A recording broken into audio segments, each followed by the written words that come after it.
seharusnya Pak Prabowo betul-betul secara maksimal bisa melihat menteri-menterinya, siapa yang betul-betul bisa sejalan dengan beliau, siapa yang kerjanya hanya ngerecokin.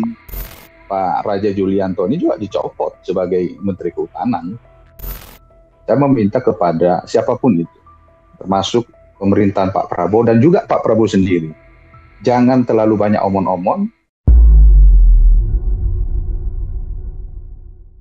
Presiden Prabowo Subianto telah melantik sejumlah menteri baru di Kabinet Merah Putih yang dipimpinnya. Pelantikan ini Tribuners merupakan bagian dari reshuffle kabinet yang cukup besar yang dilakukan oleh Presiden Prabowo Subianto. Ada beberapa kementerian yang kemudian dirombak seperti Menteri Koordinator Bidang Politik dan Keamanan Budi Gunawan yang diganti, kemudian Menteri Perlindungan Pekerja Migran Indonesia Abdul Kadir Karding yang juga diganti. Ada nama Menteri Pemuda dan Olahraga Dito Aryo Tejo. Kemudian yang cukup mengejutkan adalah nama Menteri Keuangan Sri Mulyani dan Menteri Koperasi Budi Ari Setiadi dengan ada penambahan kementerian baru yaitu Kementerian Haji dan juga Umroh yang juga hari ini resmi dilantik Menteri dan Wakil Menterinya oleh Presiden Prabowo Subianto. Lalu bagaimana melihat reshuffle kabinet yang hari ini dilakukan? Apakah ada nama yang kemudian cukup mengejutkan dan apa saja faktor yang kemudian bisa kita baca dari reshuffle kabinet yang dilakukan oleh Presiden Prabowo Subianto? Dalam Tribun News on Focus malam hari ini, Tribuners tersambung melalui sambungan Zoom bersama dengan saya, Direktur Rumah Politik Indonesia, ada Bang Fernando Emas. Di sana Bang Fernando, selamat malam. Terima kasih banyak Selamat, menyempatkan waktunya hari ini. selamat malam, Mbak Nila. Terima kasih. Ya, terima kasih Bang Fernando. Saya mau langsung saja, masih sangat hangat begitu ya soal reshuffle yang hari ini dilakukan oleh Presiden Prabowo Subianto dari nama-nama yang Ya, diganti. Adakah nama yang cukup mengejutkan bagi Bang Fernando? saya kira kalau dilihat dari nama-nama yang dicopot itu sesuatu yang tidak apalah mengejutkan bagi saya, karena kan kalau kita lihat misalnya terkait dengan bagaimana situasi politik selama di pemerintahannya Pak Prabowo kan agak terjadi banyak gangguan gitu. Jadi ya sudah sangat wajar ketika Pak Prabowo mengganti Pak Budi Gunawan sebagai Menko Polhukam, termasuk juga dengan Bu Sri Mulyani yang belakangan juga mendapat sorotan. Dan sejak awal pemerintahan Pak Prabowo begitu beliau dilantik sebagai Menteri Keuangan juga akan mendapat perhatian karena eh, adanya niatan untuk menaikkan pajak gitu kan. Jadi sehingga eh, memang sejak awal dari pemerintahan Bu Sri Mulyani ini sudah tidak diharapkan oleh masyarakat Indonesia lagi untuk menduduki posisi tersebut. Kemudian ke nama-nama lainnya misalnya seperti Pak Budiari, Pak Dito, terus Pak Abdul Karding, ini kan kalau Pak Dito dan Pak Budi kan memang sejak dari awal banyak orang yang menolak terkait dengan pelantikan keduanya karena sejak masih di dalam pemerintahnya Pak Jokowi, kedua nama tersebut kan sudah disebut-sebut ada keterkaitan dengan hukum yang seharusnya itu bisa terselesaikan kalaupun mereka akan dilantik lagi sebagai menteri. Tetapi sampai mereka dilantik dan sampai saat ini persoalan hukum itu kan belum selesai, belum jelas statusnya. Terus kemudian kalau Pak Abdul Karding, saya juga pernah beberapa waktu lalu menyorot terkait dengan lambannya beliau, terkait dengan bagaimana membangun hubungan dengan Arab Saudi yang sudah dibuka komunikasi oleh Pak Prabowo dan kemudian sudah dicabut moratorium terkait dengan pengiriman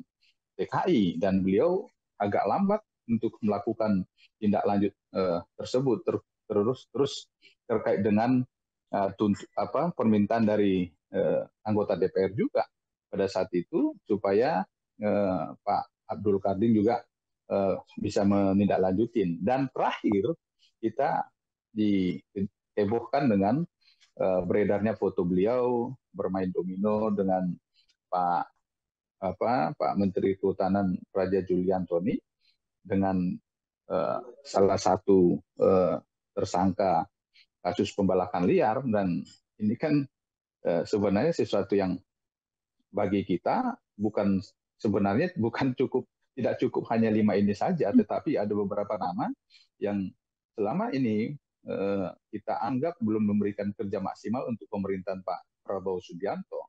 Seharusnya Pak Prabowo betul-betul secara maksimal bisa melihat menteri-menterinya, siapa yang betul-betul bisa sejalan dengan beliau, siapa yang kerjanya hanya ngerecokin, siapa yang mereka itu yang tidak fokus. Misalnya seharusnya Pak Raja Julianto ini juga dicopot sebagai Menteri Kehutanan. Kalau Bang Fernando melihat begitu ya, bagaimana kita melihat faktor-faktor yang kemudian menjadi salah satu alasan Presiden Prabowo Subianto ini merombak kabinet dan sosok-sosoknya adalah yang hari ini kemudian diganti dari posisinya, Bang Fernando? Ya, kalau kita lihat ya, faktor pertama karena eh, kita lihat Pak Budi Gunawan, Bu Sri Mulyani dan Pak Abdul Karim ini kan memang dianggap tidak mampu menunjukkan kerja-kerjanya, termasuk juga eh, ada beberapa menteri lain sebenarnya yang harus dievaluasi.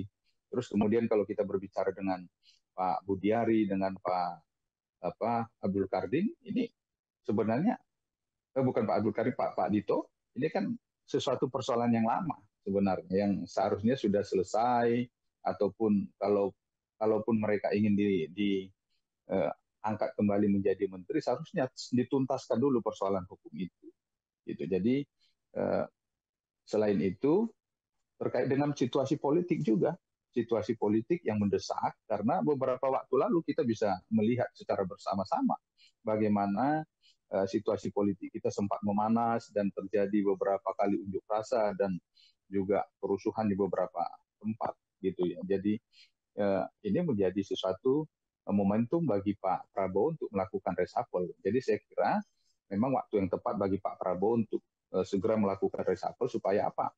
Supaya kemarahan yang selama ini sudah memuncak terhadap para anggota DPR jangan berpindah kepada pemerintahan legislatif yang dipimpin oleh Pak Prabowo. Karena kalau sampai kemarahan terhadap pemerintah baik itu ada di legislatif, uh, eksekutif, dan kemudian nanti bagaimana terhadap pemerintahan di yudikatif juga membuat masyarakat kecewa, akhirnya kita bisa melihat nanti bagaimana situasi bukan hanya seperti yang kejadian seperti beberapa waktu yang lalu, bahkan bisa lebih, dan ini tidak kita inginkan bersama.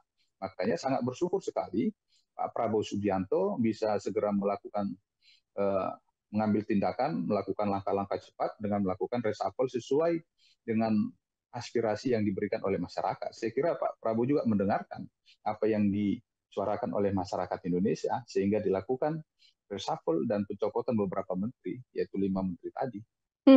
Oke, kita melihat satu sosok Bu Sri Mulyani begitu, Bang Fernando. Ini kan menteri yang juga sudah cukup lama begitu ya, dari era Pak SBY, Pak Jokowi, kemudian Pak Prabowo yang pada akhirnya dicopot juga di masa pemerintahan Pak Prabowo Subianto. Pernah menjadi Menteri Keuangan terbaik juga, dan sosok penggantinya adalah seorang ekonom, Pak Purbaya Yudi Sadewa. Banyak yang kemudian mempertanyakan apakah kemudian bisa begitu ya sosok baru ini menggantikan ketenaran dan juga kapabilitas dari seorang Bu Sri Mulyani. Kalau dari Bang Fernando melihat pertimbangan Pak Prabowo untuk kemudian mencopot Bu Sri Mulyani dan menggantinya dengan sosok baru Pak Purbaya ini, bisa dilihatnya seperti apa, Bang?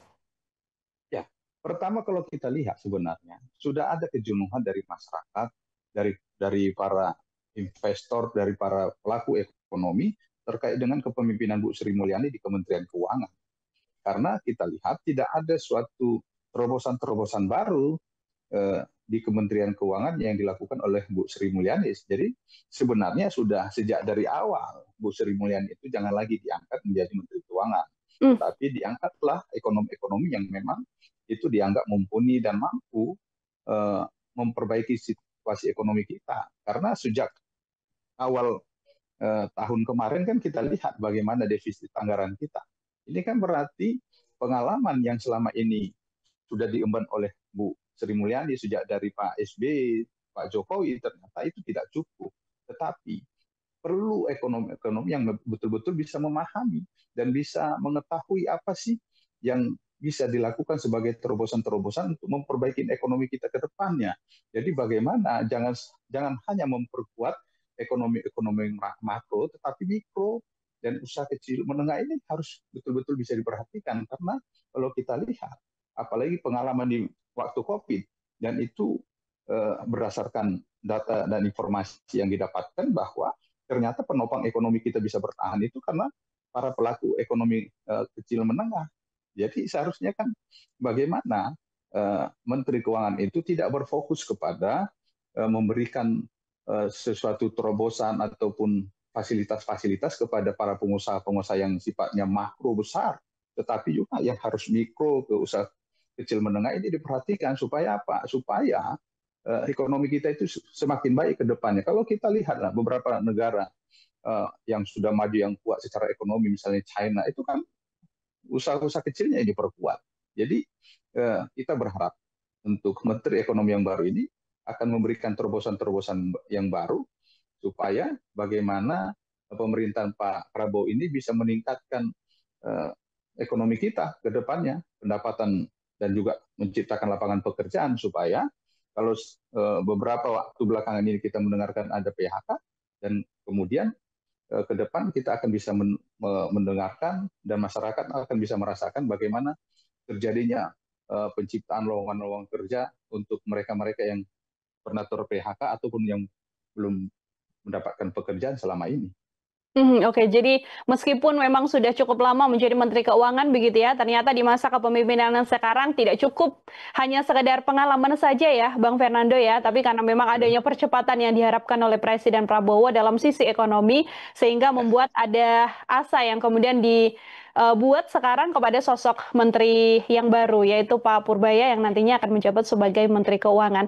Bang Fernando, kalau kita melihat ini kan artinya ada evaluasi kinerja juga menjadi salah satu pertimbangan dari Pak Presiden begitu ya. Apakah kemudian juga bisa dilihat unsur politisnya? Karena kalau kita lihat ada PKB yang juga dikurangi, Pak Abdul Qadir yang kemudian dicopot, ada Gerindra yang masuk, ada Golkar juga yang kemudian masuk, Bang Fernando. Iya, kalau Golkar kan memang ada kader Golkar juga yang dicopot kan gitu.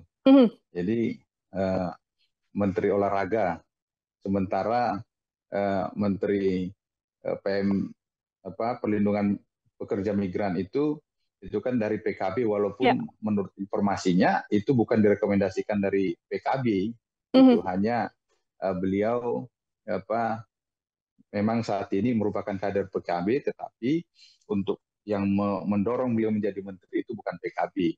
Jadi kalaupun saat ini dianggap itu sebagai kader PKB yang berkurang, saya kira Pak Prabowo Subianto sebagai presiden yang memiliki hak prerogatif untuk menentukan para menterinya, tentu sudah melakukan kalkulasi dan saya berharap sekali bukan lagi hitung-hitungan secara politis terkait dengan mengakomodir kepentingan-kepentingan partai politik, tetapi bagaimana Pak Prabowo itu benar-benar untuk memikirkan agar kabinetnya bisa memberikan yang terbaik untuk Indonesia. Jadi saya berharap sekali ini untuk kepentingan percepatan kerja beliau, bukan hanya sekedar sharing kekuasaan kepada partai pendukung, tetapi memang untuk memperkuat tim kerjanya, mensolidkan tim kerjanya, supaya orang-orang yang dianggap betul-betul bisa bekerja, bisa sejalan dengan beliau, itulah yang berada dalam satu tim beliau di kabinet Merah Putih. Jadi bukan hanya sekedar sharing kekuasaan.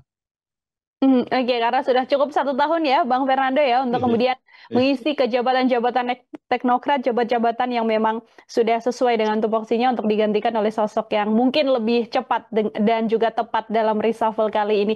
Kita melihat satu sosok Budi Gunawan, Bang Fernando, Menko Polkam begitu ya. Ini kan kalau di pemerintahan kan namanya juga tidak cukup tersentuh begitu. Misalnya kayak kemarin ketika ada demonstrasi besar yang didesak oleh publik untuk dicopot adalah Kapolri. Tapi kemudian yang benar-benar dicopot oleh Pak Prabowo adalah Menko Polkam, Pak Budi Gunawan. Kalau melihat pencopotan Pak Budi Gunawan ini melihatnya seperti apa? Karena kita tidak bisa memungkiri juga bahwa sosoknya secara politis kan juga cukup dekat begitu ya dengan salah satu partai besar juga PDI Perjuangan, Bang.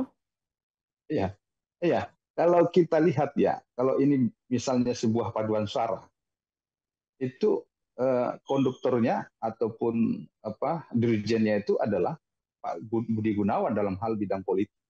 Gitu. Jadi tidak bisa kita katakan serta merta ini merupakan kegagalan dari Kapolri. Karena bagaimanapun juga untuk menjaga situasi politik keamanan di beberapa hari yang lalu itu seharusnya menjadi tanggung jawab Menko Polhukam Pak Budi Gunawan.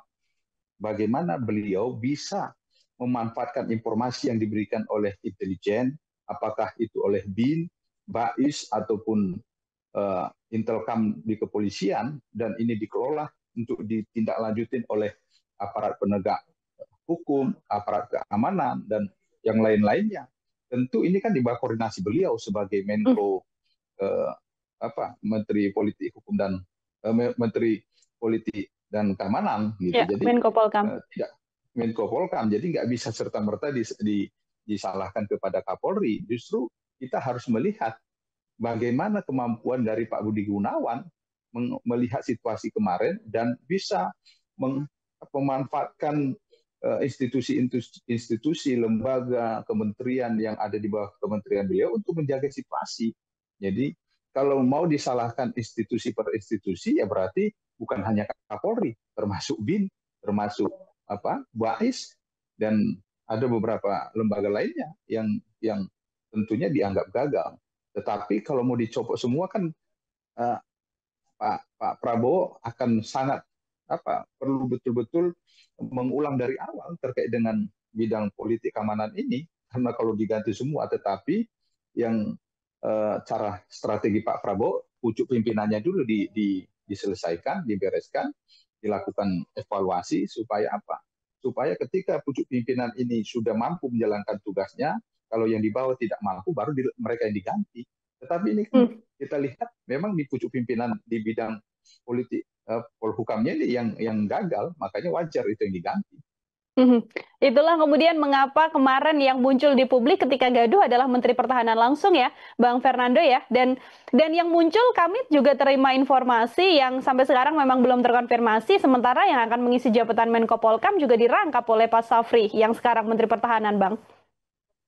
Ya, saya kira ini ya, Pak Prabowo sebagai menteri tentu sebagai presiden tentu harus hati-hati karena sudah ada pengalaman kemarin kan gitu terkait dengan gagalnya Menko Polhukam dalam menjalankan tugasnya, sehingga untuk bisa menjaga bagaimana situasi politik keamanan ke depan dan bagaimana kementerian, institusi, lembaga yang ada di bawah kepemimpinannya bisa berjalan dengan baik sehingga pemerintahan Pak Prabowo tidak akan terganggu lagi, maka ini perlu kehati-hatian kira-kira siapa yang betul-betul tepat. Bukan hanya sekedar dekat dengan beliau karena sahabat beliau misalnya Pak Safri yang nanti diisukan akan menduduki posisi tersebut dan ada sosok lain yang akan mengisi posisi Menteri Pertahanan. Saya berharap Pak Prabowo akan betul-betul mempertimbangkan secara profesional siapa yang memang layak nanti didudukkan sebagai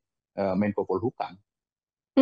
Oke, ini sekarang juga kursinya masih kosong, Bang Fernando. Menko Polhukam juga masih belum terisi, begitu ya. Tadi Istana ketika dimintai jawaban oleh awak media baru mengatakan Pak Prabowo masih belum menemukan sosok yang tepat untuk mengisi posisi dari Pak Budi Gunawan. Kalau dari Bang Fernando, sosok yang seperti apa sih Bang yang kemudian bisa tepat untuk mengisi posisi Menko Polhukam yang ditinggalkan oleh Pak Budi Gunawan?